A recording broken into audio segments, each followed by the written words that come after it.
मैं राजेंद्र चौधरी राज e learning परिवार के अंतर्गत आप सभी का हार्दिक स्वागत और अभिनंदन करता हूं।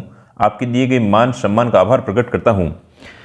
देखो, आज जो हम क्लास ले रहे हैं यही थोड़ा सा कल या सत्संग की वजह से कोई न्यूसेंस था, उसकी वजह से ये मॉर्निंग के अंतर्गत लेनी पड़ रही है।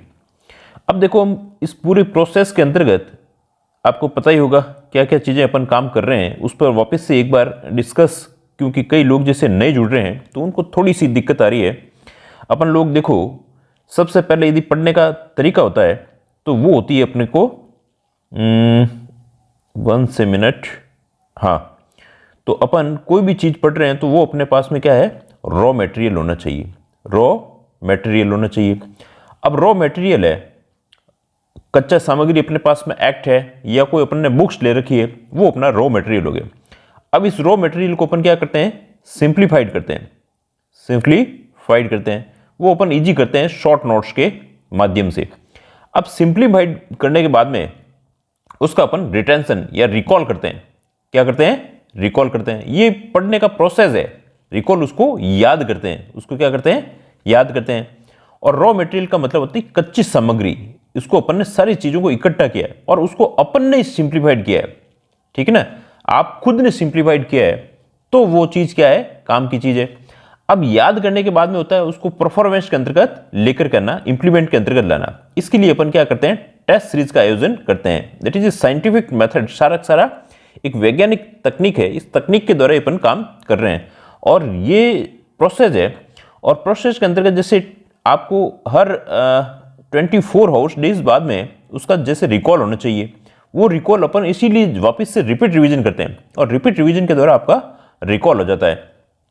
तो इस पूरे प्रोसेस के तहत किया जा रहा है। जो सेकंड क्लास होती है उसके अंतर्गत आपके शॉर्ट नोट्स दे दिए जाते हैं। पहले अपन को 131 से लेकर के 140 तक आपके शॉर्ट नोट्स उस समय बोल के बताए थे।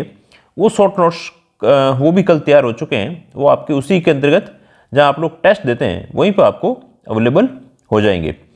अब बात आती है कि यदि कोई टेस्ट सीरीज से नहीं जुड़ा है तो how to join test series के अंतर्गत जुड़ जाए। और टेस्ट देना बहुत ही ज्यादा लाभकारी है। उसी से आप लोगों के अंतर्गत जो कॉन्फिडेंस आएगा, उसी से ये इतना एक्ट, जितना पहाड़ जितना हार्ड दिखाई दे रहा है, वो पहाड़ धीरे धीरे इससे टूटेगा। क्योंकि अभी देखो, अपन फर्स्ट ईयर आपकी रीडिंग हो रही है। सेकंड रीडिंग के अंतर्गत आप सिर्फ शॉर्ट नोट्स वाली चीजों को देखोगे। थर्ड रीडिंग के अंतर्गत आप चीजों को और एमसीक्यू वगैरह देखोगे। और ये सारे जितने भी एमसीक्यू वगैरह हैं और जो भी शॉर्ट नोट्स बना रखे हैं, इसकी पूरी पीडीएफ बना करके आपको चीजों को अवेलेबल करवा देंगे। आपके पर्सनल व्हाट्सएप पर अपन लोग भेज देंगे या किसी भी माध्यम से अपन भेज देंगे। उसकी आपको दिक्कत नहीं है। आप तो अच्छे से मन लगा करके पूरी तल्लीनता से के साथ में पढ़ते रहिए। अब बात आती है इसके साथ ही, देखो अपन पढ़ रहे हैं, सबसे पहले अपन पूरे ओरिजिनल एक्ट के साथ में पढ़ रहे हैं। उस ओरिजिनल एक्ट के साथ में अपन और क्या चीजें देख रहे हैं, तो एक्ट तो देखा ही देखा है। उस एक्ट के अंतर्गत जो संशोधन हो रखे हैं, उन संशोधनों को भी अपन शामिल करके चल रहे हैं। नेक्स्ट चीज इसके अंतर्गत और क्या हो रहा है, ये पढ़ने के बाद में इसको सिंप्लीफाई करते हैं अपन स्टार मेथड के द्वारा इसको सिंप्लीफाई करने का प्रयास करते हैं। वो अपने शॉर्ट नोट्स के अंतर्गत आते हैं। नेक्स्ट चीज आती है, उसके अपन कुछ एमसीक्यूज करते हैं। एमसीक्यूज या जो कोई प्रीवियस ईयर्स के क्वेश्चन के अंतर्गत आया हुआ है, इसी से आपकी पूरी समझ विकसित होती है। ठीक ना, और ये एक पीपीटी के माध्यम से ही संभव हो सकता है। बाकी ये जनरली क्लास के अंतर्गत इस प्रकार से संभव सब चीजें नहीं हो पाती है। जितनी चीजें अपन ने की है, ये बहुत ही कम समय के अंतर्गत और बहुत सारी ज्यादा चीजें हुई है।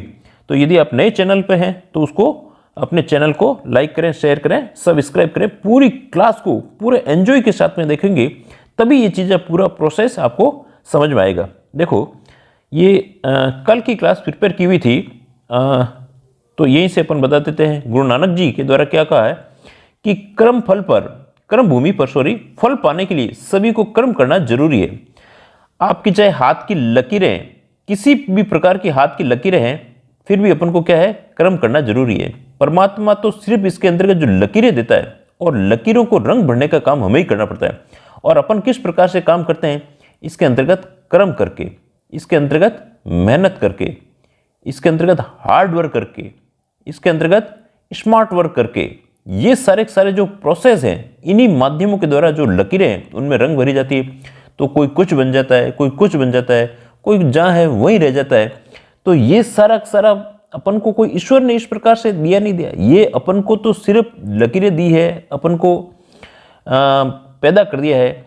ठीक है नहीं कि भाई इस सृष्टि के अंतर्गत आप लोग आ चुके हो, अब जो जैसा कर्म करेगा वो उसी के अकॉर्डिंग उतना होगा। हम जिस स्थिति के अंतर्गत हैं, हम हमारे कर्मों के कारण ही इस प्रकार के हैं। जैसा अपन मेहनत करेंगे, जैसे अपन उसके अंतर्गत फर्निश होते रहते हैं। तो ये बात यहाँ पर गुरु नानक जी ने बात को कही है। चलो नेक्स्ट का रिवीजन करते हैं, थोड़ा सा हल्का सा टाइम आपको समझाने में ले लिया। अब इनको ये सारे सारे जो पिछली क्लास होती है उसको अपन शॉर्ट नोट्स के अंतर्गत लेकर के आ जाते हैं। ये चीज़ें आपको वहाँ पे how to join test series वाले उसके अंतर्गत क्या है, जो टीचमेंट ऐप है उसके अंतर्गत आपको ये जो शॉर्ट नोट्स हैं वहाँ पर आपको जो टेस्ट चेक उसमें मिल जाएंगे आपको। देखो नेक्स्ट है धारा 159 civic survey and preparation of the master development and plan and other plan. नागरिक सर्वेक्षण, सबसे पहले किसी चीज का भी अपने अपने जीवन के अंतर्गत भी है तो उसका सर्वेक्षण किया जाता है कि अपने क्या अच्छाई है, क्या बुराई है। उसके बाद में जैसे ये भी क्या कर रहे हैं योजना का, फिर मास्टर विकास योजना तथा अन्य योजनाएं भी तैयार की जाती है। एक तो साल के अंत तक आपको क्या नए रिजल्ट देने हैं, और क्या इस प्रकार से मास्टर प्लान क्या है आपका, जैसे आप मासिक प्लान आप अपने भी इस प्रकार के प्लान बना सकते हैं। क्योंकि इसी से देखो कि नगरों के अंतर्गत जो विकास हुआ है वो बहुत ही ज्यादा चहुमुखी विकास हुआ, चारों ओर से सब चीजों का विकास हुआ है। चलो लेट्स स्टार्ट। नगर पालिका के नगर नियोजित और समेकित विकास और भूमि के संतुलित उपयोग के लिए, भूमि का पूरा पूरा जितना उपयोग होना चाहिए उसके संतुलित उपयोग के लिए विस्तृत सर्वेक्षण करवाएगी और मास्टर विकास योजना और कानून द्वारा अपेक्षित अन्य योजनाएं तैयार करेगी। इसके साथ ही महानगर योजना समिति, जिला योजना समिति और राज्य के मुख्य नगर नियोजक इनसे भी समन्वय करके काम करेगी। साथ में मास्टर विकास योजना का कार्यक्रम 20 वर्ष, ये 5 वर्ष के लिए निष्पादन योजना और वार्षिक नगर पालिका 1 वर्ष के लिए होती है। अब बात आती है इसके अंतर्गत वैसे बहुत सारा बड़ी बड़ी धाराएं हैं, परंतु अपन ने इसको बिल्कुल छोटे से कंसाइज के अंतर्गत कर लिया है। ये राज्य सरकार जैसा भी निर्देश दे वार्ड के लिए भी बना सकती है। नगर पालिका की अवसंरचना का विकास, इसमें बिजली, पानी, सड़क, संचार सभी चीजें आ गई, और भी चीजें आ जाती है। वैसे प्राकृतिक, ऐतिहासिक, सांस्कृतिक स्थलों का संरक्षण, जिला व्यापार केंद्रों, शैक्षिक व चिकित्सा सुविधाएं, खेलकूद, मनोरंजन पार्क, होटल, मोटल, चिड़ियाघर, बिन उपयोग के लिए आवंटित भूमियां जैसे आवासीय, वाणिज्य, कृषि, इनके लिए विद्यमान निर्मित क्षेत्रों का पुनः विकास और सुधार जो पहले बन चुके हैं उनके अंतर्गत भी परिवर्तन कर सकती है। और नगर पालिका जिनमें 1 लाख से अधिक जनसंख्या है वहां पर जोनों के अंतर्गत बांट सकती है। तो ये पूरी धारा के अंतर्गत इसका सार जो जिस्ट है वो दिया हुआ है। आप अपने हिसाब से भी आपको कोई सार में अच्छी चीज लगती है तो उसको नोट कर सकते हैं। नेक्स्ट देखिए धारा 160 क्या कहती है, योजना बन गई।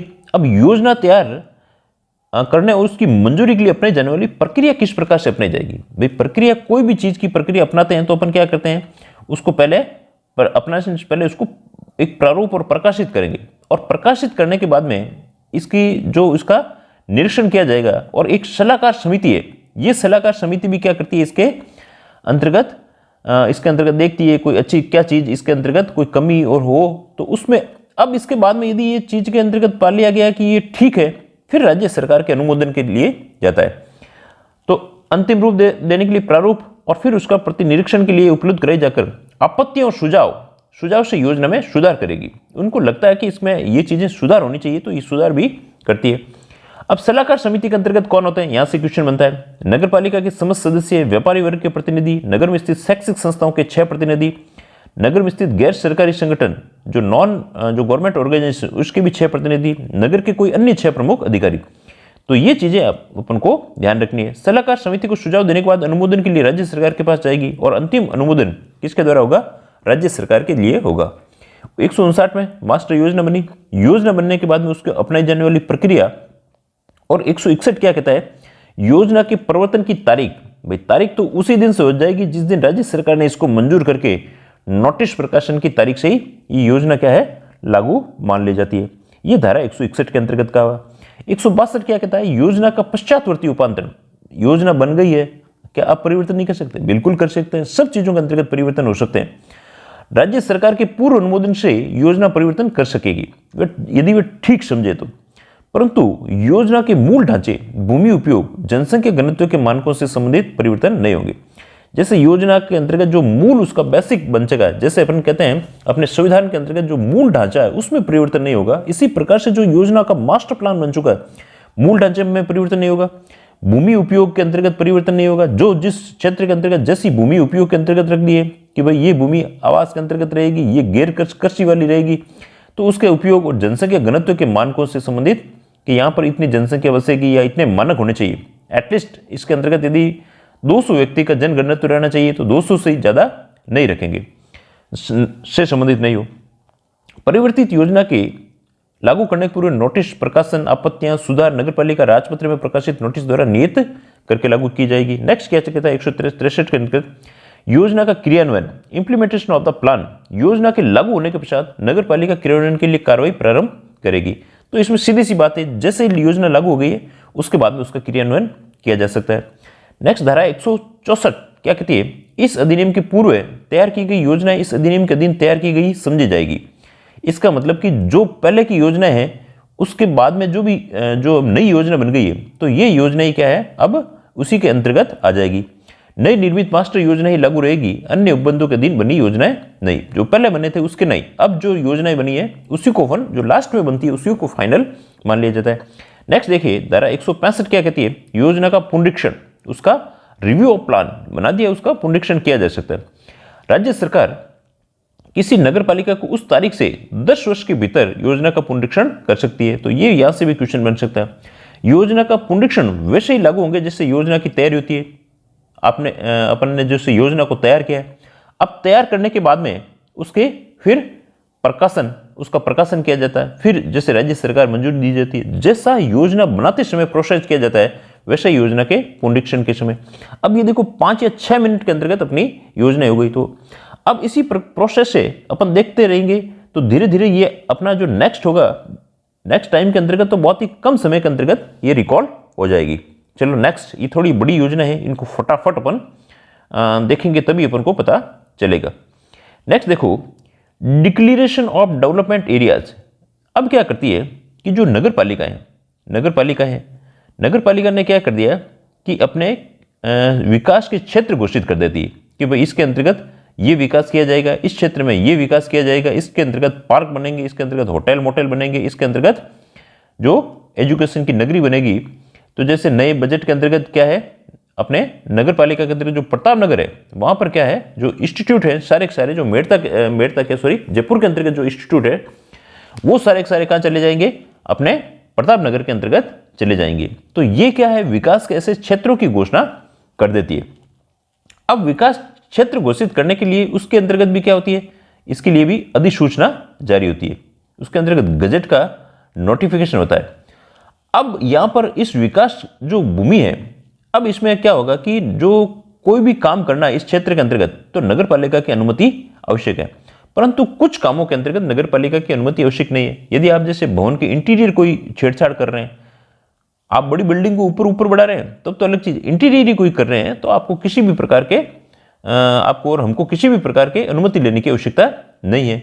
यदि कोई खेती के लिए कोई कुआं बना रहे हो उसके लिए भी आवश्यकता नहीं है। कोई भूमि के लिए कोई सड़क बनाई जा रही है खेत के लिए, उसके लिए भी अनुमति की आवश्यकता नहीं होती है। बाकी विकास जो क्षेत्र घोषित कर दिया जाता है 166 के अंतर्गत इन्होंने क्या कर दिया, विकास क्षेत्र की घोषणा अब इसके बाद में जरूरत होती है। देखो नेक्स्ट क्या लिखा हुआ इसके अंतर्गत, धारा 161 के उपबंधित किसी योजना के प्रवर्तन में आने के पश्चात यथासंभव शीघ्र नगरपालिका राज्य सरकार के अनुमोदन से राजपत्र में अधिसूचना द्वारा, राजपत्र में क्या करती है, अधिसूचना द्वारा गजट जारी करेगी और नगर में किसी भी क्षेत्र में विकास क्षेत्र घोषित कर सकती है। राजपत्र में उपधारा 1 के अधीन अधिसूचना की तारीख को या उसके पश्चात कोई भी व्यक्ति नगरपालिका की लिखित अनुज्ञा, जो लिखित के अंतर्गत देने के बाद में किसी भूमि का उपयोग प्रारंभ करने या उसमें परिवर्तन नहीं करेगा जब तक भूमि में विकास कार्य नहीं करेगा। अब इसका मतलब कि उसकी भूमि के उपयोग आरंभ या उसमें परिवर्तन करेगा या भूमि पर कोई भी विकास कार्य नहीं करेगा। इसका मतलब कि जो विकास क्षेत्र घोषित हो रखा है उसमें किसी प्रकार की छेड़छाड़ नहीं की जाती है। अब एक तो बात यह आ गई, परंतु देखो क्वेश्चन हमेशा परंतु से बहुत सारे क्वेश्चन बनते हैं, तो यहां से ध्यान रखना, परंतु इसके लिए कोई अनुज्ञा की आवश्यकता नहीं है। कौन से क्षेत्रों के लिए अनुज्ञा की आवश्यकता नहीं है, देखो सबसे फर्स्ट है किसी भवन के रख रखाव या सुधार अन्य परिवर्तन के लिए संक्रमक जो कार्य किए जा रहे हैं, कार्य उन्नयन के लिए जो भवन के केवल आंतरिक भाग को प्रभावित करते हैं या उसके बाह्य स्वरूप के तात्विक रूप से प्रभावित नहीं करते हैं, जो बाहरी के अंतर्गत जो मूल ढांचा है, मूल ढांचे में परिवर्तन नहीं करते हैं, तो इस प्रकार के परिवर्तन कर सकती है। एक तो बात हुई है। तत्समय प्रवर्त जो उस समय प्रवर्त है, जो उस समय लागू है, किसी भी विधि के अधीन किसी भी प्राधिकारी द्वारा किए गए किसी भी आदेश या निर्देश की अनुपालना में किए गए संक्रमों के लिए जो कार्य किए जा रहे हैं। तत्समय प्रवर्त किसी भी विधि के अधीन नगर पालिका द्वारा अपनी शक्तियों का प्रयोग करते हुए किए जाने वाले कार्यों के लिए। तो जो नगर पालिका भी कह देती है कि भाई ये काम हो जाना चाहिए, तो उस काम के लिए इस प्रकार का नहीं है कि ये अपने कि भाई ये तो अपने विकास क्षेत्र की घोषणा कर दी है, इस क्षेत्र में परिवर्तन नहीं होगा, तो वहां किए जा सकते हैं। इसके साथ साथ में केंद्रीय राज्य सरकार किसी स्थानीय प्राधिकारी, केंद्र सरकार या राज्य सरकार या कोई स्थानीय प्राधिकारी द्वारा किए जाने वाले काम, जैसे कोई राजमार्ग है, यहां पर आपने विकास क्षेत्र घोषित किया हुआ है कि भाई इसके अंतर्गत ये विकास क्षेत्र, इसमें ये विकास क्षेत्र है। अब यहां से कोई लोक मार्ग है या उसका कोई रख रखाव करने की आवश्यकता या कोई इसी प्रकार की रख रखाव किया जा रहा है, तो ऐसे कामों के लिए ऐसा नहीं कि उसके लिए अनुमति की आवश्यकता नहीं होगी। तो अपेक्षित हो ऐसे संक्रमण हो या राजमार्ग, सड़क या लोक मार्ग की सीमाओं के भीतर की भूमि पर किए गए हों, इस प्रकार के काम किए जा सकते हैं। किन्हीं नालियां, मल नालियां, मुख्य प्रणाली, पाइप, केबलों, टेलीफोन या अन्य साधनों के निरीक्षण या मरम्मत का नवीनीकरण करना हो तो भी अनुमति लेने की आवश्यकता नहीं है। खेती करने के लिए मामूली अनुक्रम में बहुत ही छोटा अनुक्रम, कोई छोटा परिवर्तन कर रहे हैं, उत्खनन कुआं सहित के लिए हो, उस स्थिति के अंतर्गत भी, जैसे यहाँ कुआं खोदा हुआ था, फिर कहीं दूसरी जगह कुआं पानी नहीं है तो यहाँ कर लिया, इसके अंतर्गत भी अनुमति जो विकास क्षेत्र है तो किया जा सकता है। ऐसी किसी सड़क के सनिर्माण जो निर्माण किया जा रहा है, जो केवल कृषि प्रयोजन के लिए भूमि तक पहुंचने के लिए आश्रित है, तो आपका खेत यहाँ पर है, यहाँ से क्या आ रहा है, ये मार्ग आ रहा है, तो ये मार्ग के अंतर्गत भी अनुमति लेने की आवश्यकता नहीं है। देखो थोड़ी सी बड़े बड़े इसके अंतर्गत अपने एक्ट हैं, धाराएं हैं, तो इसमें घबराना नहीं, क्योंकि इसमें सिर्फ बातें सिर्फ लिखी हुई है, बाकी काम की चीजें बहुत ही कम निकलती। उस भूमि के सामान्य उपयोग के लिए जिसका अस्थायी रूप से अन्य प्रयोजन के लिए उपयोग किया जा रहा है, तो वहां पे भी नहीं होगा, कोई अस्थायी उपयोग लिया जा रहा है, कोई अस्थायी के लिए किया जा रहा है, टेम्परेरी उपयोग किया जा रहा है, तो भूमि का टेम्परेरी उपयोग के लिए कोई भी प्रकार का नहीं होगा, कुछ समय के लिए किया है, फिर उसका वापस से वही काम है जो काम के अंतर्गत लिया जा रहा है। ऐसी भूमि के मामले में जिसका उपयोग सामान्यतः एक प्रयोजन के लिए किया जाता है, यदा कदा किसी अन्य प्रयोजन के लिए किया जाता हो, यदा कदा उस समय प्रयोजन के लिए भूमि का उपयोग करने के लिए किया जाता है। यदा कदा देखो यहां पर बात यह है कि यदि कभी टेम्परेरी रूप से, अस्थायी रूप से किसी क्षेत्र के अंतर्गत जो विकास क्षेत्र, ये विकास क्षेत्र बन रखा है और अस्थायी रूप से ये भूमि है, इसमें वैसे तो परिवर्तन नहीं होते, पर अस्थायी कभी कभी लगता है कि यार ये काम ऐसा होना चाहिए, उस काम के लिए यदा कदा कोई परिवर्तन कर दिया है, फिर वापस से उसके अंतर्गत चेंजेज कर दिए जाते हैं। तो ये धारा 166 के अंतर्गत कहा गया है। अब देखो नेक्स्ट क्या कहती है, धारा 167 क्या कहती है, पेनल्टी फॉर अनऑथराइज्ड, पेनल्टी लगेगी किसके लिए, अनऑथराइज्ड के लिए। Development for use otherwise than conformity with the plan, यदि प्लान की जो कंफर्मिटी नहीं ले और कोई डेवलपमेंट कर दे, प्लान तो कुछ बन रखा है और आप अपने हिसाब से, हम अपने हिसाब से क्या कर रहे हैं, उसके अंतर्गत चेंजेज कर रहे हैं, ऐसी स्थिति के अंतर्गत यदि असंगत है, उस स्थिति के अंतर्गत क्या लगेगी, पेनल्टी लगेगी, जुर्माना लगेगा। भाई क्या लगेगा, जुर्माना लगेगा। अब इसके साथ में आपको देखो क्लास में पीछे एमसीक्यू मिलेंगे, उससे और समझ अच्छे से विकसित हो जाएगी, पर पूरी चीजों को स्किप नहीं करना है। देखो प्रोसेस है, प्रोसेस के अंतर्गत मैं भी तो आपको ये चीज ओरिजिनल क्यों पढ़ा रहा हूं भाई, इसके अंतर्गत कुछ न कुछ बेनिफिट है, तभी तो इसके अंतर्गत आपको चीजें समझ में आएगी। सीधी शॉर्ट के अंतर्गत चले जाते हो और पढ़ाई का इस प्रकार से कोई शॉर्टकट नहीं होता है। नेक्स्ट देखो, अपराधिकृत विकास जो अनऑथराइज्ड विकास है या योजना के असंगत उपयोग के लिए शास्ति, शास्ति का मतलब होता है जुर्माना या दंड, क्या होता है, जुर्माना या दंड होता है। कैसे, यदि कोई व्यक्ति जो स्वप्रेरणा से या किसी अन्य व्यक्ति की प्रेरणा से कोई विकास प्रारंभ करता है और विकास का दायित्व लेता है या उसे कार्यान्वित करता है, तो भूमि के उपयोग का परिवर्तन करता है जो इस अधिनियम की अपेक्षित अनुज्ञा के बिना किया जाता है। भाई अधिनियम में तो कहा गया है कि कोई परमिशन ली नहीं है और बिना परमिशन के इस प्रकार का काम कर रहा है। मंजूर की गई किसी अनुज्ञा के अनुसार नहीं, किसी ऐसी शर्त के उल्लंघन में उसके अधीन ऐसी अनुज्ञा को मंजूर की गई थी, अब उसको कुछ परमिशन दे भी दिए ऐसी शर्त के उल्लंघन में जिसके अधीन उसकी अनुज्ञा मंजूर की गई थी। अब उसको कह दिया कि आपको 5 महीने के लिए इसके अंतर्गत छूट दी जाती है, 5 महीने में छूट दी जाती है, और ये व्यक्ति क्या अभी भी रुक नहीं रहा, तब भी क्या हो रहा है, उसका पालन नहीं हो रहा है। या इसके अंतर्गत विकास की अनुज्ञा के सम्यक रूप से प्रतिशरण करने के पश्चात भी, उसके लागू होने के, उसके जो प्रतिशरण करने के पश्चात भी इस प्रकार का काम किया जा सकता है।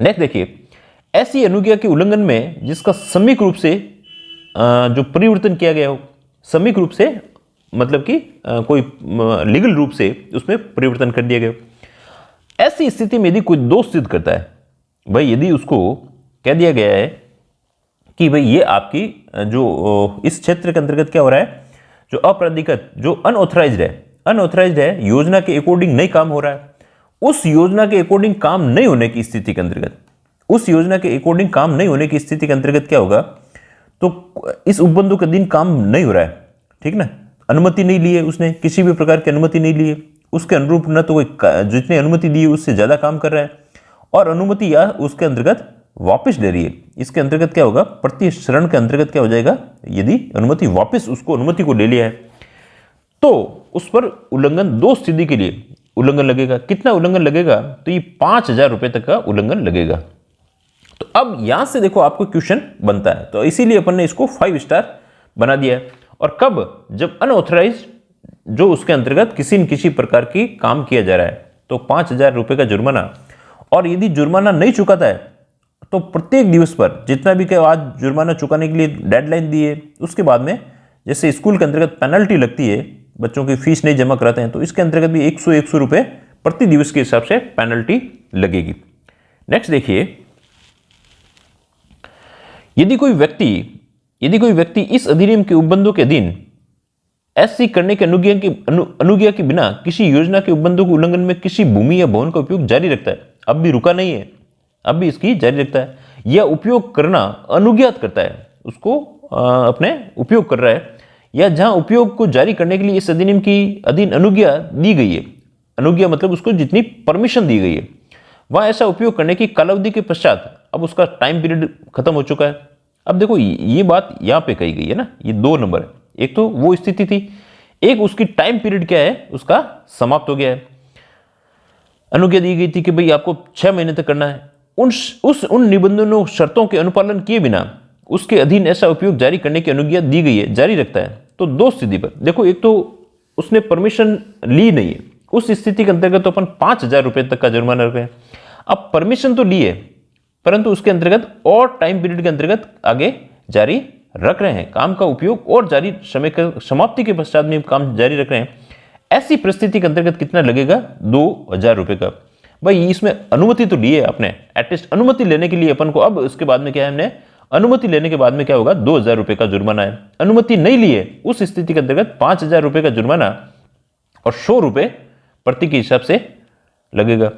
परंतु यहां देखो रुपए, अपराध जारी रहने पर ऐसे जुर्माने में प्रथम बार अपराध के लिए 2 स्थिति के पश्चात प्रत्येक दिवस पर जिसमें अपराध जारी रहता है, तो 500 रुपए का यहां पर डे कितना फाइन लग रहा है, 500 रुपए का, वहां तो 100 रुपए का था, यहां पर डे कितना लग रहा है, प्रथम बार के अपराध के लिए 2 स्थिति के पश्चात प्रत्येक दिवस के हो गया अपराध और अब भी नहीं रुक रहा है, उसका जुर्माना भी नहीं भरा है, तो 500 रुपए पर डे के हिसाब से उस पर शास्ति या जुर्माना लगाया जा सकता है। तो यहां से ये 2 क्वेश्चन और 3 क्वेश्चन जो 5,000 का जुर्माना है, ये क्वेश्चन भाई बनते हैं। नेक्स्ट देखिए, थोड़ी क्लास हल्की सी लंबी हो रही है, पर आप इसकी पैनिक नहीं होना है।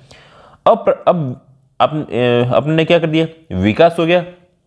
सबसे पहले इसके अंतर्गत क्या हुआ कि विकास क्षेत्र की घोषणा हो गई, और घोषणा के बाद में उसके अंतर्गत जो अनऑथराइज्ड है वो किसी ने उपयोग कर लिया।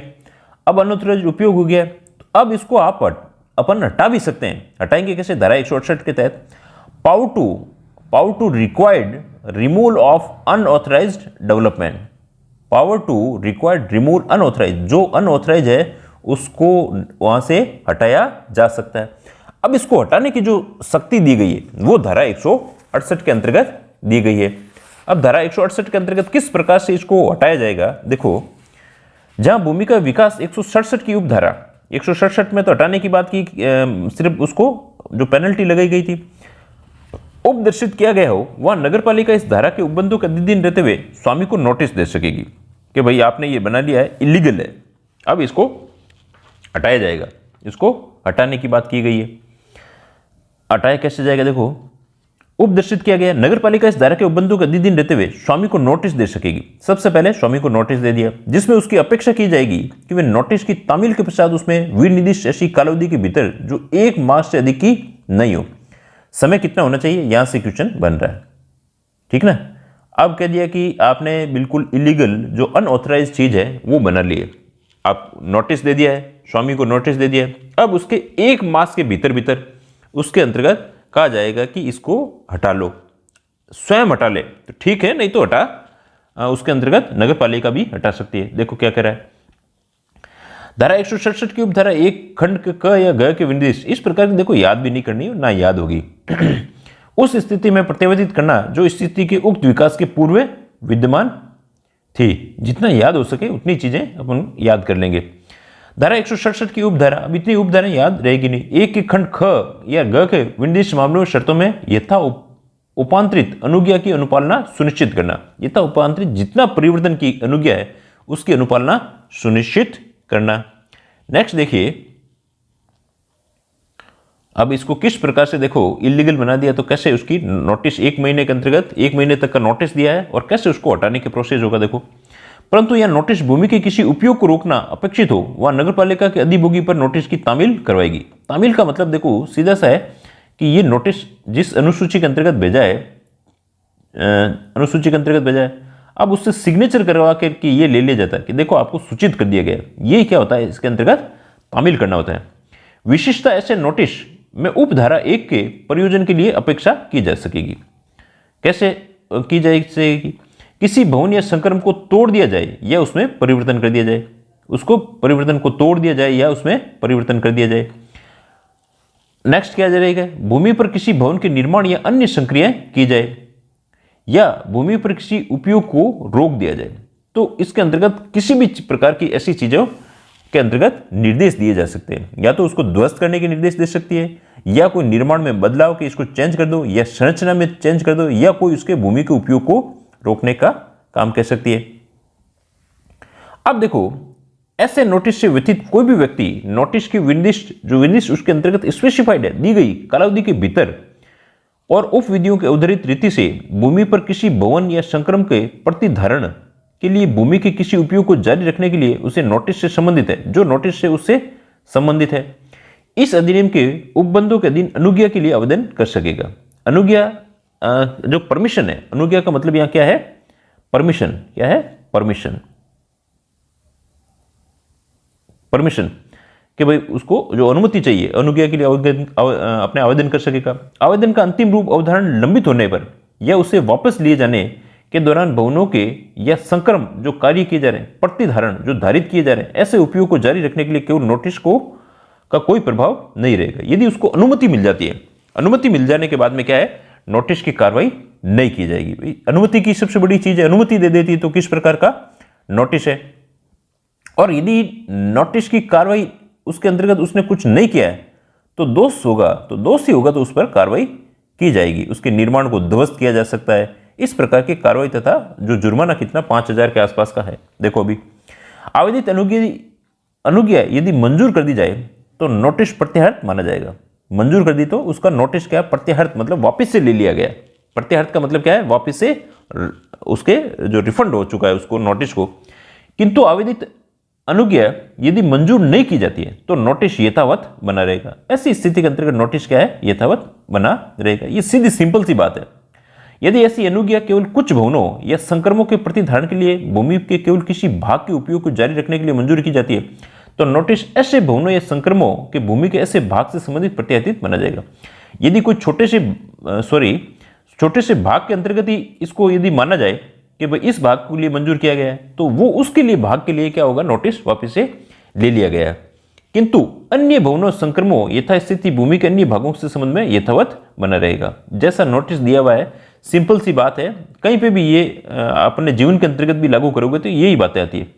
तदुपरांत स्वामी से अपेक्षा की जाएगी, क्या अपेक्षा क्या की जाएगी कि ऐसे अन्य भवनों संक्रमों के भूमि के भाग के संबंध में उपधारा 1 के अधीन नोटिस में विनिर्दिष्ट कदम उठाए। जैसा नोटिस के अंतर्गत चीजें की गई है वैसी काम करे। यदि नोटिस में विनिर्दिष्ट कालावधि के भीतर या उस उपधारा के अधीन आवेदन के निपटारे के पश्चात उस कालावधि के भीतर नोटिस का या जितना वह यथावत रहता है उसका अनुपालन नहीं किया जाता है।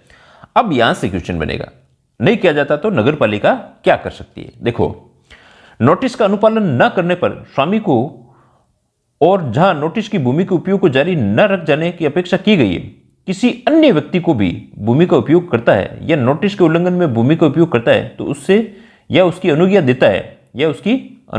देता है तो अभियोजित कर सकेगी। जहां नोटिस में किसी भवन या संक्रम को तोड़ दिए जाने या उसमें परिवर्तन करने या किसी भवन के अन्य संक्रियाओं के निष्पादन की अपेक्षा की गई है, वहां स्वयं विकास होने के पहले होने वाली स्थिति के प्रत्यावर्तन कराएगी, उसके अंतर्गत कुछ चेंजेज करवाएगी। और अनुज्ञा की शर्तें जो मंजूरी की शर्तें यथा उपांतरित जो परिवर्तन की अनुज्ञा है उसके साथ में कुछ परिवर्तन की जो परमिशंस दी गई है का अनुपालन सुनिश्चित कराने हेतु किसी भवन या संक्रम को तोड़ने उसको ध्वस्त किया जा सकता है, उसको तोड़ा जा सकता है, उसकी शक्ति है इसमें। उसमें परिवर्तन करने या किसी निर्माण या अन्य संक्रियाएं निष्पादित सहित ऐसे कदम उठाएगी जो नगर पालिका आवश्यक समझे। इस निमित्त उसके द्वारा उपगत खर्चों जो उसके अंतर्गत उपगत जो दिए गए खर्चे हैं, जो उपगत क्या हो गए, जो इंक्योर्ड जो खर्चे हैं जो अपने दिए गए हैं, रकम स्वामी के भू राजस्व के बकाये के रूप में वसूल करेगी, जो उसके अंतर्गत निर्देशित किए गए हैं इस प्रकार के खर्चों को वसूल करेगी। अब ये देखो, पूरी रामायण के अंतर्गत यदि बात कहेंगे तो शॉर्ट के अंतर्गत सीधी सी बात है कि देखो, पहले ये भी पढ़ लीजिए। अब दोष सिद्धि होगी, उसने नहीं माना बात को, तब उस पर 5,000 रुपये तक का जुर्माना और अपराध जारी रखने पर ऐसे जुर्माने में प्रथमतः उसको जुर्माना और उसके अंतर्गत 200 अपराध के दोष सिद्धि के पश्चात ऐसे प्रत्येक दिवस के लिए जिसमें 200 रुपये तक का दंडित किया जा सकता है। देखो, पूरी धारा यदि 168 के बारे में देखा जाए तो सबसे पहले अपन जो दिया जाता है अनधिकृत विकास हो गया। अब उसको अनधिकृत विकास को क्या है, उसको गिराया जा सकता है, उसको ध्वस्त किया जा सकता है, उस प्रकार की शक्ति है। और शक्ति के लिए क्या है, सबसे पहले उसको अपने नोटिस दिया जाता है कि बात की जाती है कि भाई ये इसके अंतर्गत अनुमति नहीं ले रखी है, तब उसके अंतर्गत नोटिस दिया जाता है। 1 महीने के अंतर्गत नोटिस के अंतर्गत यदि उसने कुछ कार्रवाई कर दी है तब तो ठीक है। कार्रवाई कैसे हो सकते हैं, निर्देश के अंतर्गत कह दे कि ये आपने इलीगल बना रखा है, उसको ध्वस्त कर दीजिए या इसमें कोई बदलाव कर दीजिए या उसके कुछ उस भूमि के उपयोग को रोकने के लिए कहा जा सकता है। अब उसके अंतर्गत यदि उसने आवेदन किया है और उसको मंजूरी मिल गई है तब तो ठीक स्थिति के अंतर्गत है, और मंजूरी नहीं मिलती है उस स्थिति के अंतर्गत या तो उसको ध्वस्त कर दिया जाएगा, और जो ध्वस्त करने का वह है जो आपने जेसीपी लगाई है, अपने जेसीपी का वह भी उससे वसूला जाएगा। और उस स्थिति के अंतर्गत ये दोषी है तो 5,000 रुपये तक का जुर्माना लगाया जा सकता है, और 200 रुपये नई जुर्माना चुकाने पर डे के हिसाब से भी फाइन लगता है। नेक्स्ट देखिए, power to stop unauthorised development. इसके अलावा कोई अनधिकृत काम चल रहा है, इलीगल काम चल रहा है जो ऑथराइज नहीं है, जिसकी मंजूरी नहीं दी गई है, जिसकी अनुज्ञा नहीं है, उस स्थिति के अंतर्गत क्या होगा कि उसको काम को रोकने की शक्ति है। अभी तक तो पहले अपन ने उसको पूरे काम को ही ध्वस्त किया जा सकता था, अब इसको रोकने की शक्ति है। काम चल रहा है, उस समय पता चल गया कि भाई ये निर्माण काम चल रहा है, तो सबसे पहले तो क्या होता है, किसी भी काम चलने से पहले उसको नोटिस दिया जाता है। अब नोटिस देने के बाद में भी काम नहीं रोकता है तो वापस सबके अंतर्गत नियर अबाउट यहाँ अभी अपन पढ़ रहे हैं वहां तो कितना है, 5,000 रुपये के आसपास का जुर्माना जो लग रहा है। अब भी यदि काम नहीं रोक रहा है तो पुलिस की कार्रवाई भी इसके अंतर्गत की जा सकती है। तो ये बात यहाँ पर की गई, देखो पढ़ने से और भी पता चलेगा। यह धारा 167 की उपधारा में उपदर्शित भूमि का कोई विकास किया जा रहा है किंतु पूर्ण नहीं हुआ है, वहां नगर पालिका स्वामी या विकास करने वाले व्यक्ति को नोटिस पर तामील की तारीख से भूमि विकास को रोकने की अपेक्षा करती है। इसमें तारीख ऐसा टाइम पीरियड नहीं दिया है। तदुपरांत ऐसे नोटिस के संबंध में धारा 168 के उपधाराओं 3, 4, 5, 6 के उपबंध जहां तक लागू हो सके वैसे ही लागू होंगे, वे धारा 168 के अधीन नोटिस के संबंध में लागू होते हैं। तो वो 168 वाली बात यहाँ होगी। कोई व्यक्ति ऐसी नोटिस की तामील होने के पश्चात भी चाहे स्वयं के लिए या स्वामी या अन्य किसी व्यक्ति के लिए निमित्त भूमि का विकास करना जारी रखता है। उसको नोटिस दे दिया है कि भाई ये नहीं करना है, फिर भी काम कर रहा है, उसके इस स्थिति में दोष सिद्धि पर कितना 5,000 रुपये तक का जुर्माना लग सकता है। और अनुना पालन जारी रखने पर तामील की तारीख के पश्चात प्रत्येक दिवस जुर्माना लगा दिया, अब भी नहीं रुक रहा है, तो 500 रुपये पर डे के हिसाब से उसे दंडित किया जा सकता है। ये इसके अंतर्गत मुख्यतः चीज लिखी हुई है। नेक्स्ट देखिए, इस अध्याय में अंतरिष्ट किसी बात के होने पर भी जहां कोई व्यक्ति उपधारा 1 के अधीन नोटिस, अब देखो जो मुझे अच्छी चीजें लग रही है, जो काम की चीज है उसी को हाईलाइट कर रहा हूं, पर अपन को पढ़ने की आपको हैबिट आनी चाहिए, इसीलिए सारा एक्ट को पढ़ा जा रहा है। इसके अंतर्गत पीछे जो कुछ एमसीक्यू करोगे तो वहां और ज्यादा चीजें समझ में आ जाएगी। अधीन नोटिस प्राप्त होने के पश्चात भी अपराधिकृत विकास करना जारी रखता है, जो इलीगल अनऑथराइज्ड है। वह नगर पालिका या उसके द्वारा निर्मित प्राधिकृत किसी अन्य अधिकारी को किसी अभियोजन या अन्य कार्रवाई दोनों चीजें इस अधिनियम के अधीन प्रारंभ की जा सकती है। के अतिरिक्त ऐसे व्यक्ति को जिसके द्वारा ऐसा निर्माण कार्य करना जारी रखा गया है, उसके समस्त सहायकों और कर्मचारी, उसके अलावा जो उसके अंतर्गत निर्माण का काम कर रहे हैं, उसके जो श्रमिक हैं, उनको क्या किया जा सकता है, हटाया जा सकता है। अपराधिकृत विकास के स्थान से ऐसे स्थान के भीतर जो अध्यापेक्षाओं जो अपेक्षा की जाती है विनिर्दिष्ट किया जाएगा, और हटाने के लिए किसी पुलिस अधिकारी की अपेक्षा करने की शक्ति होगी। तो वहां से ऐसा लगता है तो किसी फोर्स के द्वारा भी हटाया जा सकता है। अब इस पुलिस को और जो जेसीपी वगैरह से हटाने की जो प्रोसेस किया गया है, जो भी खर्चा आ रहा है वो भी उसको अगली पार्टी को देना पड़ेगा। ऐसा पुलिस अधिकारी अध्यपेक्षाओं के तदनुसार अनुपालन करेगा।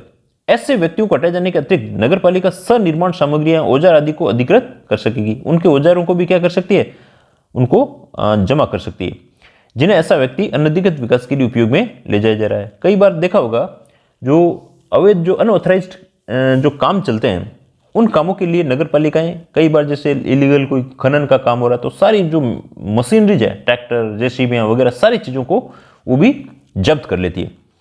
उपधारा के अधीन किसी अध्यपेक्षाएं आदेश की अनुपालना कर दिए जाने के पश्चात अपराधिकृत विकास तत्पश्चात भी जारी रखने वाला कोई व्यक्ति या उसका सहायक और कर्मकार दोष सिद्धि पर ऐसे जुर्माने पर 5,000 रुपये तक का, इसके अंतर्गत भी जुर्माना कितना दिया हुआ है, 5,000 तक का जुर्माना लग सकता है। वही बात है जो हमने पहले बात कही थी।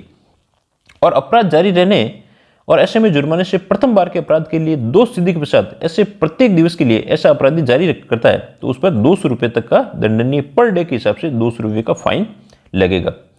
इस अधिनियम के अधीन अपराधिकृत विकास को रोकने के परिणाम स्वरूप उठाई गई किसी भी हानि के लिए किसी भी व्यक्ति या किसी नुकसानी का दावा नहीं किया जाएगा। इसमें कोई हानि हो जाती है तो उसमें दावा नहीं होगा, क्योंकि उसको पहले नोटिस देकर के इस प्रकार के सूचित किया गया कि भैया आप अनऑथराइज्ड काम मत करो। नेक्स्ट देखिए, धारा 170 क्या कहती है, रिमूवल और discontinuance of unauthorised temporary development similarly. यदि कोई अस्थायी रूप से, अब तो पहले तो स्थायी रूप से कर रहा था, अस्थायी रूप से कोई काम है उसको संक्षिप्त हटाया किस प्रकार से जा रहा है। कोई छोटा मोटा से डेवलपमेंट कर दिया है, ठीक नहीं, टेम्परेरी कुछ पट्टियां रोप दी है और पट्टियां रोप करके इस प्रकार का कब्जा किया जाता है, अस्थायी, स्थायी नहीं है, तो उसके अंतर्गत उसको नोटिस दिया जाएगा। सबसे पहले नोटिस देना तो जरूरी है और इसमें 15 दिन का नोटिस दिया जाता है। और खड़ी फसल हो तो वहां 6 महीने तक के भी समय पीरियड दिया जा सकता है, क्योंकि उसके अंतर्गत भाई फसल भी क्या है, एक अस्थायी प्रकृति की फसल है, तो फसल लेने तक का छूट उसके अंतर्गत दी जाती है। अपराधिकृत अस्थायी विकास का संक्षिप्त हटाया जाना।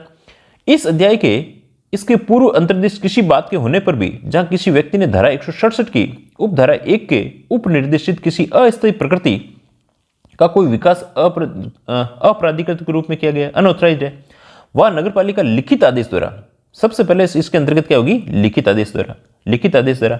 ऐसे ये क्वेश्चन बन सकता है यहां से ना, ऐसे आदेश की प्राप्ति के 15 दिवस के भीतर, यहां से क्वेश्चन बनेगा भाई, ये आपको अभी एमसीक्यू करोगे तो और समझ में आ जाएगा। 15 दिवस के भीतर यथापूर्वक अधिकृत रीति से निर्मित किसी संरचना या कार्य को हटाने या भूमि के उपयोग को रोकने के लिए निर्देश दे सकेगी। तत्पश्चात यदि व्यक्ति आदेश की अनुपालना उक्त कालावधि के भीतर नहीं करता है तो नगर पालिका या उसके निमित्त प्राधिकृत कोई भी अधिकारी बिना किसी नोटिस के आदेश को यथा निर्देशित रूप से ऐसे कार्य को संक्षिप्त हटा सकता है। 15 दिवस के अंतर्गत किसी ने अस्थायी रूप से कोई पट्टियां बना ली है और पट्टियों से क्या है, अस्थायी रूप से अपना कब्जा है, झोंपड़ पट्टा टाइप बना लिया है, तो इसको हटाया, 15 दिन का नोटिस दिया, हटाता तो ठीक है, नहीं तो हटाया जाएगा। नेक्स्ट देखिए, हाँ, ऐसे उपयोग को संक्षिप्त रुका सकेगा और पुनः किए गए किसी अपराधिकृत अनऑथराइज विकास के लिए बिना यथोपरोक्त किसी भी आदेश के संक्षिप्त हटा दिया या रोक दिया जाएगा। उसको हटा भी सकते हैं या रोक देंगे। अब देखो क्वेश्चन यहां से बनता है, परंतु खड़ी फसल के संक्षिप्त नहीं हटाई जाएगी, सीधी नहीं हटाई जाएगी, अस्थायी प्रकृति की है फिर भी नहीं हटाई जाएगी। फसलों को काटने या एकत्रित करने के लिए नगर पालिका द्वारा संबंधित व्यक्ति को 6 माह से अनधिक युक्तियुक्त कालावधि अनुज्ञात की जा सकती है। 6 माह तक की उसके अंतर्गत समय दिया जा सकता है। इस प्रश्न पर भी अस्थायी प्रकृति का विकास क्या है, ये अस्थायी प्रकृति का विकास किसको कहेंगे, ये निश्चय करने वाला कौन है कि भाई ये अस्थायी प्रकृति का विकास है, तो उसे नगर पालिका के द्वारा ही फाइनलाइज किया जाता है। ये यहां पर मुख्य मुख्य चीजें की गई है। पूरी देखो अपन ने बातें कर ली है। अब नेक्स्ट बात कहता है कि धारा 171 क्या कहती है, भूखंड के उप विभाजन या निजी मार्ग बनाने की मंजूरी। उप विभाजन के साथ साथ में यहां पर एक शब्द जोड़ा गया है इसमें अमेंडमेंट के द्वारा, उप विभाजन या पुनर्गठन निजी मार्ग बनाने की मंजूरी। उप विभाजन या पुनर्गठन, जब 2 या 2 से अधिक चीजों को मैचिंग किया जाता है तब उसका पुनर्गठन कहते हैं। तो उप विभाजन या निजी मार्ग बनाने की मंजूरी कैसे दिख रहा है, देखो, सब सेक्शन और sub division, reconstitution of plot और लेआउट ऑफ प्राइवेट स्टेट, उसके अंतर्गत काम किया जा सकता है। कैसे होगा, देखो, अब बात आती है कि जो धारा 171 है, धारा 171 क्या कहती है कि नगर पालिका के उप विभाजन या निजी मार्ग बनाने के लिए मंजूरी क्या है, प्रत्येक व्यक्ति जो धारा 161 के अधीन योजना के कार्यान्वयन की तारीख या उसके पश्चात भूमि या भूखंड के उप विभाजन या पुनर्गठन करने की ऐसी भूमि के भूखंड में निजी मार्ग बनाने का आशय रखता है। यदि कोई प्राइवेट अपना खुद का ही मार्ग बना रहा है, उस स्थिति के अंतर्गत वो बना सकता है, परंतु यदि वह नगर पालिका की मंजूरी के बाद में होगा, इसके अंतर्गत भी क्या है, कोई नियमों के अधीन होना जरूरी है। नियमों के अधीन नहीं होगा तो काम नहीं चलेगा और उस पर भी उस प्रकार का जुर्माना लगाया जाता है, वही पर डे का इसके अंतर्गत भी काम किया जाता है। सब में लगभग नियर अबाउट वही चीजें हैं। आपको सिर्फ धाराओं के नाम ध्यान रखोगे तो बाकी सब चीजें याद आ जाएगी। ऐसे प्रयोजनों के लिए आश्रित अभिन्यास योजना है, ऐसे विवरणों, ऐसे फीस के साथ ही जो उप विधियों या सरकारी आदेशों द्वारा उधारित किए जाएं, नगर पालिका की मंजूरी प्रस्तुत करेगा। अब देखो फीस के साथ में क्या लिखा हुआ है, फीस के साथ ये चीज आपको ध्यान रखनी, जो राज्य सरकार द्वारा नियमित बनाए गए नियमों की अवधारित की जाए। अब इसमें खाली नगर पालिका ही नहीं है, इसमें राज्य सरकार द्वारा, ये शब्द क्या है, अमेंडमेंट के द्वारा जोड़ा गया है। तो यहां ध्यान रखना, खाली नगर पालिका ऑप्शन के अंतर्गत आएगा नगर पालिका और फिर आएगा राज्य सरकार। तो राज्य सरकार का ध्यान रखना है जहां जहां पर ये स्टार बनना, फीस के साथ जो राज्य सरकार द्वारा इसे नियमित नियमों के द्वारा अवधारित किया जाए। अब इसके अलावा देखो नेक्स्ट 2 यहां पर भी है, मंजूरी प्रस्तुत की जाए। यहां पे भी क्या है, नगर पालिका उप विधियों, नगर पालिका नहीं, जो राज्य सरकार द्वारा नियमित बनाए गए नियमों को अवधारित किया जाए, ये चीज साथ में ऐड होगी। ऐड होने के साथ ही उप विधियों की विनिर्दिष्ट कालावधि के भीतर ऐसी, ये यहां से देखो क्वेश्चन 100% बनेगा। उप विधियों में विनिर्दिष्ट कालावधि के भीतर ऐसी योजना को या तो बिना उपांतरणों या जो बिना परिवर्तनों या ऐसे जो परिवर्तन की या शर्तों के अधीन जिन्हें समझनी समझे मंजूरी दे सकेगी, या यदि नगर पालिका की राय हो कि ऐसा विभाजन या मार्ग बनाना किसी भी तरह से योजना के प्रस्तावों के संगत नहीं है, तो मंजूरी देने से अपने इनकार कर सकती है। भाई आपने ये इस प्रकार का अपन ने क्या किया, काम किया है, अपन ने ये काम तो कर लिया है, अब ये मार्ग बना रहे हैं। अब ये यदि इसको नगर पालिका को लगता है ये मार्ग बनाना उचित नहीं है, तो इसके अंतर्गत इनकार कर सकती है। और इनकार करने के बाद भी अपन काम कर रहे हैं, तब क्या होगा, उसका पेमेंट, उसका जो पेमेंट भी लिया जा सकता है, उस पर किसी प्रकार की जुर्माना करके कोई वसूली भी ले सकते हैं, क्षतिपूर्ति ले सकते हैं। मंजूरी से इनकार के लिए मंजूरी के उपांतरण जो परिवर्तन किए गए शर्तों के अधिरोपण के लिए प्रतिकार संदेह नहीं होगा, किसी भी प्रकार का प्रतिकार उसके अंतर्गत पेमेंट नहीं होगा। यदि कोई व्यक्ति उपधारा 1 के उल्लंघन में उपधारा 2 के अधीन दी गई किसी भी मंजूरी के उपांतरण जो परिवर्तन किए गए शर्तों के उल्लंघन या उक्त उपधारा के अधीन मंजूर देने से इनकार, थोड़ा सा बड़ा जरूर हो रहा है पर अच्छी चीजें हैं, देने के बावजूद जल्दी भी फिनिश हो जाएगा, देने के बावजूद कोई कार्य करता है तो नगर पालिका ऐसे व्यक्ति को लिखित नोटिस द्वारा, नगर पालिका ऐसे व्यक्ति को लिखित नोटिस द्वारा किसी चालू कार्य को रोकने के लिए निर्देश दे सकती है। इसके अंतर्गत कुछ काम चल रहा है तो उसको रोकने के निर्देश दे सकती है और उप विधियों द्वारा उदाहरित रीति से जांच करने के पश्चात किसी भी कार्य को हटा सकेगी या गिरा सकेगी या भूमि को उसकी मूल स्थिति में प्रत्यावर्तित कर सकेगी। कोई व्यक्ति जो ऐसे नोटिस की तामील हो जाने के पश्चात भी चाहे स्वयं या स्वामी किसी अन्य व्यक्ति के निमित्त भूमि का विकास करना जारी रखता है तो ऐसी स्थिति के अंतर्गत उसे, अब इतनी पूरी रामायण गाने के बाद में बात सीधी सी इतनी सी आती है कि उसे 5,000 रुपये का, वो इस प्रकार का काम कर रहा है तो 5,000 रुपये का जुर्माना, और उसके बाद में भी काम कर रहा है तो प्रत्येक दिवस पर 200 रुपये तक का जुर्माना दंडित किया जा सकता है। तो ये बात यहाँ पर की गई है। अब इस धारा के प्रयोजन में जो पुनर्गठन है, पुनर्गठन का अर्थ है 2 या 2 से अधिक भूखंडों के क्षेत्रफल या आकार में कोई परिवर्तन हो रहा है, उस स्थिति के अंतर्गत यहाँ पुनर्गठन का अर्थ लिया गया है। नेक्स्ट देखिए धारा 172 क्या कहती है, recovery of expense incurred. Recovery of जो उपगत, जो पहले के अकॉर्डिंग जो बने हुए हैं, उपगत क्या है, जो घटित हो रखे हैं। उपगत का सीधा अर्थ क्या होता है, घटित, जो घटित व्यय की वसूली, जो पहले काम हो चुके हैं उनकी वसूली किस प्रकार से की जाती है। तो धारा 168, 69, 70 और 71 के अधीन उपगत कोई व्यय जो खर्चा किया गया, व्यतिक्रमी कहते हैं दोषी व्यक्ति या भूमि या भूखंड के स्वामी से इस अधिनियम के अधीन नगरपालिका की शुद्ध रकम, जो वसूल करने वाली रकम है, वो भू राजस्व की बकाया के रूप में वसूल की जाएगी। उसको भू राजस्व के बकाया के रूप में भी वसूल किया जा सकता है। तो ये बात यहाँ पर धारा 172 के अंतर्गत कही गई। तो पूरी यदि धाराओं का निचोड़ देखें तो धाराओं को याद करोगे तो धीरे धीरे और ये चीजें स्पेसिफाइड होने लग जाएगी और ज्यादा क्लियर होने लग जाएगी। तो इसके अंतर्गत बिल्कुल भी पैनिक हुए बिना इसके अंतर्गत पढ़ोगे तो दिसंबर के अंतर्गत जब आपका रिकॉल होगा, रिवीजन होगा, तब ये चीजें और ज्यादा क्लियर हो जाएगी क्योंकि उसमें ज्यादा समय नहीं लगेगा। नेक्स्ट देखो, इसको 2 मिनट के अंतर्गत रिकॉल कर लेते हैं। बड़ी बड़ी धाराओं की जो छोटी छोटी बड़ी बड़ी बातें हैं उनको अपन देखते हुए चले। देखो क्या कह रहा है, विकास क्षेत्रों की घोषणा। विकास क्षेत्रों की घोषणा धारा 166 के अंतर्गत क्या क्या है कि भाई ये इसके अंतर्गत ये नगर पालिका है, इसके अंतर्गत कोई विकास क्षेत्र घोषित किया जा सकता है। विकास क्षेत्र घोषित करने के लिए यदि इसके देखो शॉर्ट नोट्स बनते हैं तो कैसे बनेंगे, इसका गजट के अंतर्गत क्या होगा, नोटिफिकेशन हो जाता है। बात इतनी सी है। अब विकास क्षेत्र के अंतर्गत किसी भी प्रकार का विकास कार्य की अनुमति नहीं है, परंतु विकास किस प्रकार के विकास कर सकते हैं, यदि जिससे कोई भवन का रख रखाव, यदि कोई इंटीरियर जो आंतरिक मरम्मत करता हो, किस प्रकार की मरम्मत कर रहा है, आंतरिक मरम्मत कर रहा हो।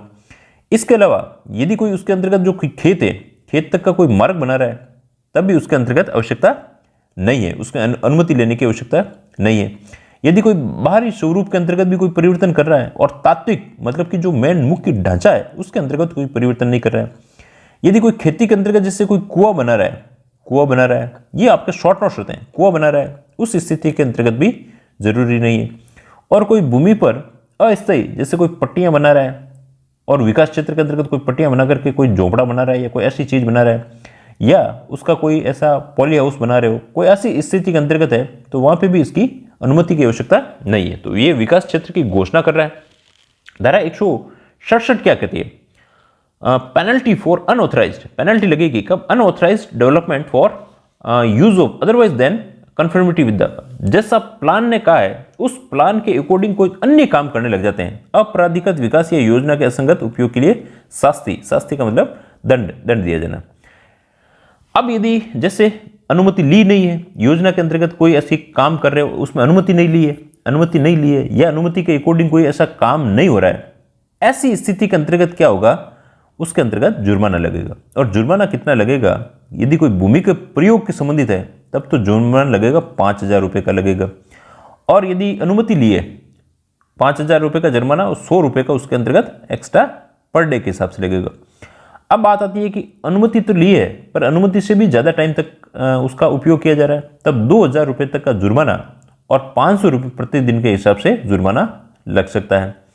ये कह रही है धारा 167। विकास क्षेत्र घोषणा हो गई, घोषणा बाद में उसके अंतर्गत जो अनऑथराइज्ड है उस पर जुर्माना लगाया जा सकता है। जुर्माना लगाने के बाद में अब उसे हटाया भी जा सकता है, ऐसा खाली जुर्माना लगाने से ही काम नहीं है, उसको रिमूव भी किया जा सकता है। तो power of required removal of unauthorised development, तो खाली ऐसा तो है नहीं कि उसको हटाया नहीं जा सकता, उसको हटाया भी जा सकता है। तो इसमें सबसे पहले कोई भी चीज़ हो तो उसमें नोटिस दिया जाता है और 1 माह का नोटिस दिया जाता है। 1 माह तक नोटिस दिया जाता है कि भाई ये आपका अनऑथराइज्ड है, इसको या तो आप ध्वस्त कर दो या इसके अंतर्गत कुछ चेंजेज कर दीजिए, तो उससे बात की जाती है। अब वो कहता है कि भाई नहीं, वो कहता है उसके लिए अनुमोदन के लिए आवेदन करता है। यदि मंजूर हो जाता है तब तो उसको नोटिस को नहीं माना जाता है।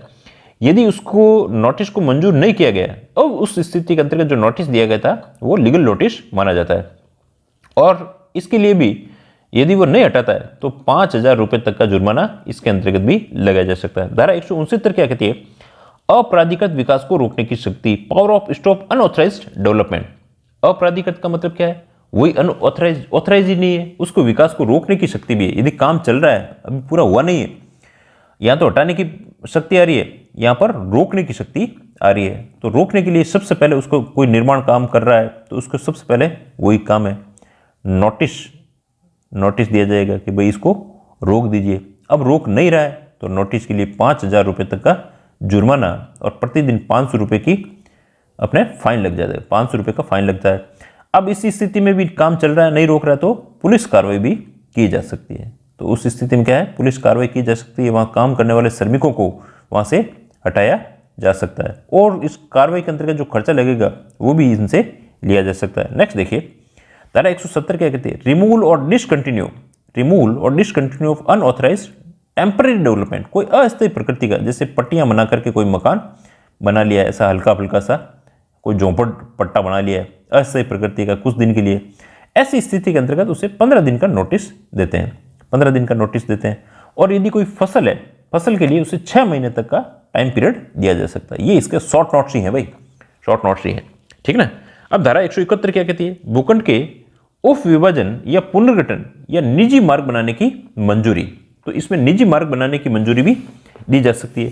तो निजी मार्ग किस प्रकार से मंजूरी? इन्होंने कह दिया कि भाई ये आप अपने भूखंड के उप विभाजन के लिए निजी अपना खुद का पर्सनल मार्ग बना सकते हो।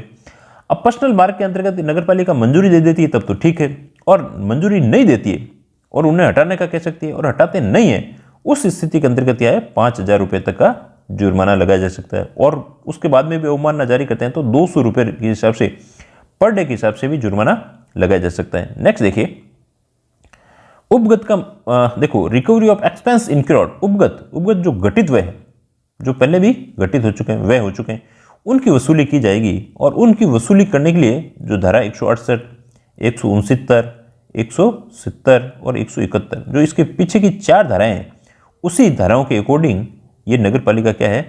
उसको वसूल कर सकेगी। और जो बकाया है उसे भू राजस्व के रूप में वसूल कर सकेगी। तो ये क्लास के अंतर्गत पूरी चीज़ें की गई है। तो आई होप आपको क्लास काफ़ी अच्छी लगी होगी। अब इसके कुछ देखो MCQs देख लीजिए फटाफट, क्योंकि क्लास का लंबा टाइम हो रहा है।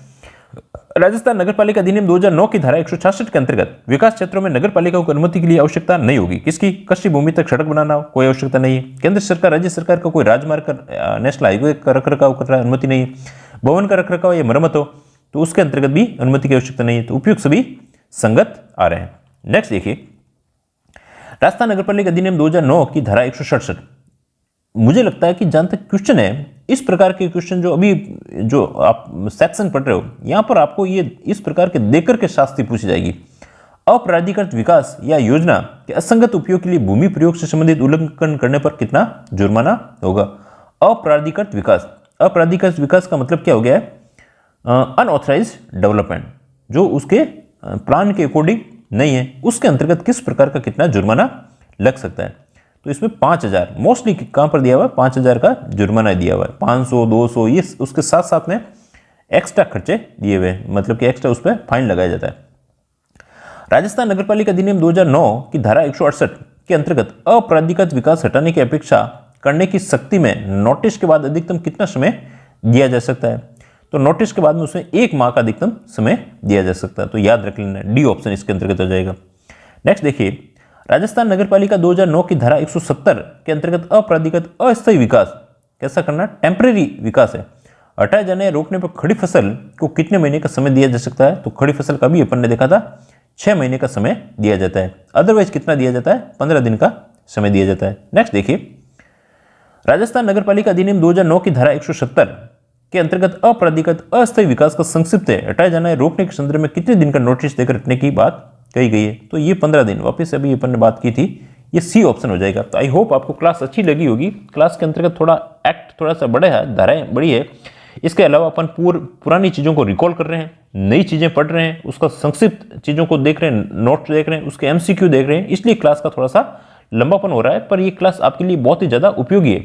और आप हमारे चैनल को, यदि इस प्रकार की क्लासें अच्छी लग रही है तो चैनल को लाइक करें, शेयर करें और सब्सक्राइब करें। Thanks a lot.